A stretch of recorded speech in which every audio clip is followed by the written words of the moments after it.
చాలా ఘోరంగా ఉన్నాయట, మండుతున్నాయి. ఏది కొనాలన్నా కిలో 80 నుంచి 100 రూపాయలు ఉంది. చాలా దారుణంగా ఉంది పరిస్థితి.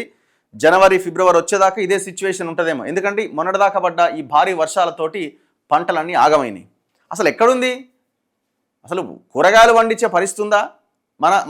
మనం దిగుమతి చేసుకోవడం తప్ప మనకి సరిపడా కూరగాయలు మనం పండించుకోలేకపోతున్నాం. దానికి రకరకాల రీజన్స్ ఉన్నాయి. రైతులు మొత్తం వరి వేస్తున్నారు, ప్రత్యామ్నాయ పంటల ప్రోత్సాహాలు లేవు, ప్రోత్సాహం అందించట్లేదు ప్రభుత్వాలు. ఇంకొక వైపు కోతుల బెడద చాలా విపరీతంగా ఉన్నది ఈ రాష్ట్రంలో. ఏ గ్రామానికి కోతులే. మండుతున్న బీరకాయ, బెండకాయ, టమాటా, చిక్కుడు, వంకాయ రేట్లు. మొంతా తుఫాన్ ఎఫెక్ట్తో దెబ్బతిన్న కూరగాయల తోటలట. హైదరాబాద్లోని బోయిన్పల్లి మార్కెట్కు ఆదివారం 40,000 క్వింటాల లోపు కూరగాయలే వచ్చాయని, సాధారణంగా దీనికి 2 రెట్లు వస్తే గానీ సరిపోయే పరిస్థితి ఉండదని మార్కెట్ వర్గాలు చెబుతున్నాయి. వచ్చిన కూరగాయల్లో కూడా బెండ, బీర, చిక్కుడు, పచ్చిమిర్చి, టమాటా, కాకర, ఆకుకూరలు వంటి డిమాండ్ ఉన్న వెజిటబుల్స్ తక్కువగా వచ్చాయని తెలిపారు. ఆలుగడ్డ, క్యారెట్ లాంటివి అధికంగా వచ్చినా వాటికి పెద్దగా గిరాకీ ఉండదు. రోజు ఏం తింటారు ఈడ? ఆలుగడ్డ, క్యారెట్.